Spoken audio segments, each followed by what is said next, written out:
સમાસ. કાલનું આપણે થોડું રિવાઇઝ કરીએ. સમ પ્લસ આસહ.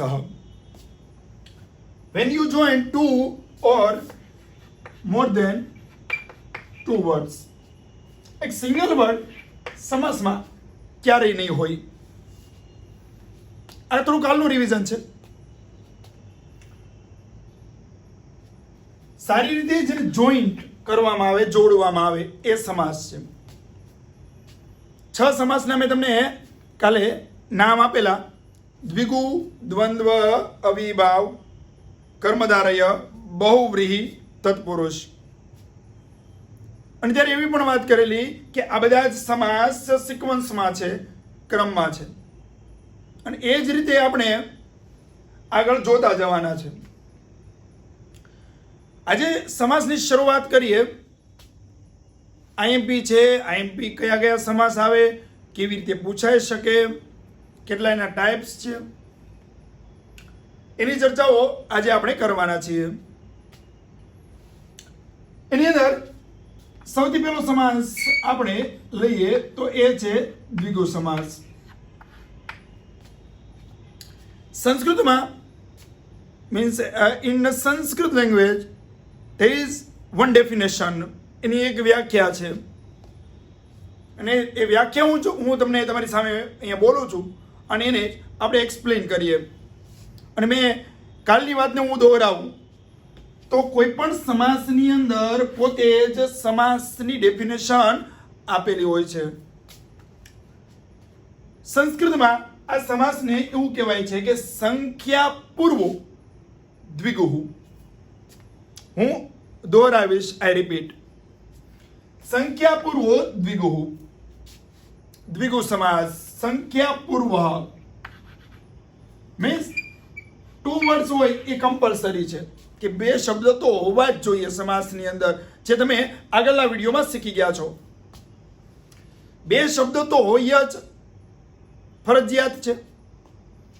એમાં પૂર્વ મીન્સ ફર્સ્ટ, પહેલો શબ્દ, first word. It should be number means first word. એક ઇઝી સ્ટેપ તમને આપું છું, કદાચ મોસ્ટ ઓફ સ્ટુડન્ટ્સ આમાંથી સમજી શકે. First word and second word 2 words હોય છે, કમ્પલસરી છે, તો જ સમાસ બને. અને એનો આપણે એક સિંગલ વર્ડ બનાવવાનો છે. હવે ફર્સ્ટ વર્ડ જે આપેલો છે એ નંબર, અધરવાઇઝ ગુજરાતી મીડિયમ વાળા માટે સંખ્યા. નંબર હોવો જરૂરી છે.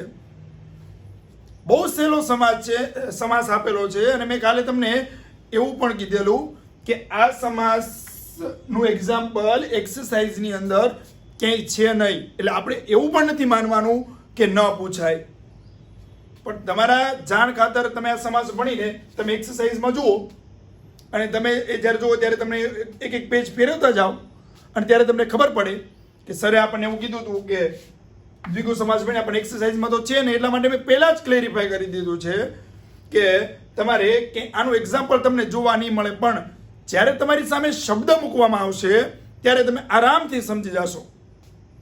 હું તમારી સામે 1-2 ઉદાહરણ પ્રસ્તુત કરું છું. Like you all know Panchatantra.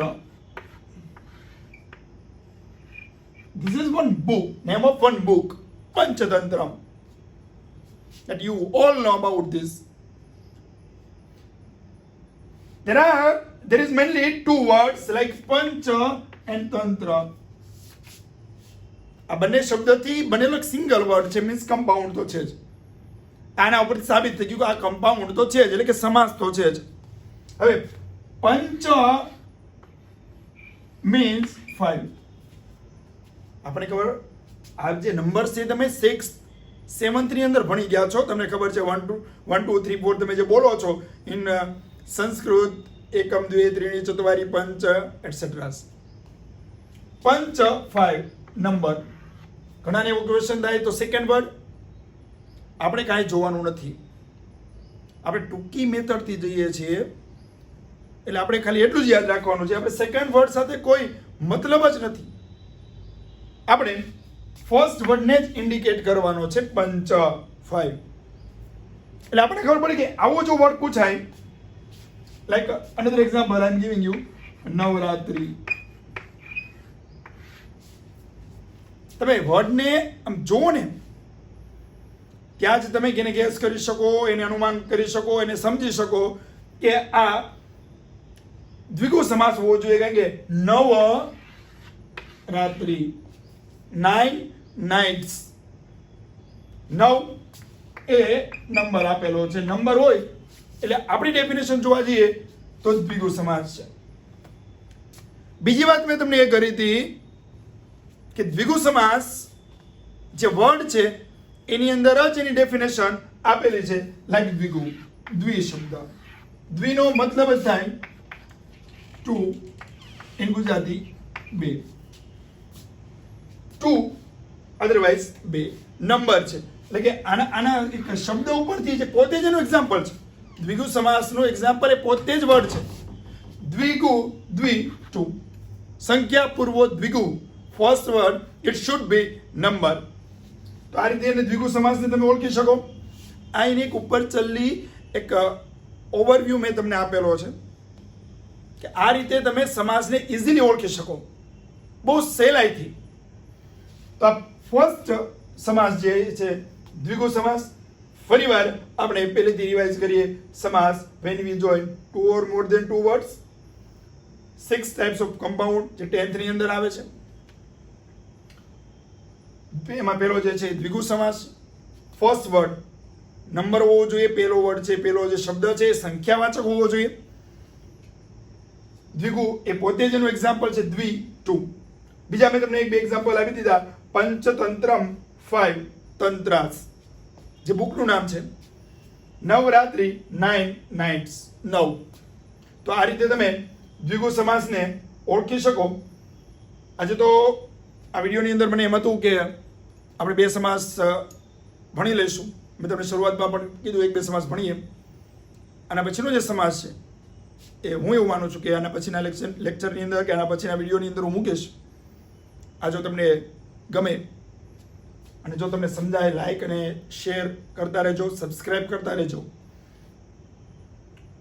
જ્યારે આપણે ફિઝિકલી મળશું ત્યારે ફરીવાર આ જ સમાસને હું દોહરાવીશ તમારી સામે. નમસ્કાર.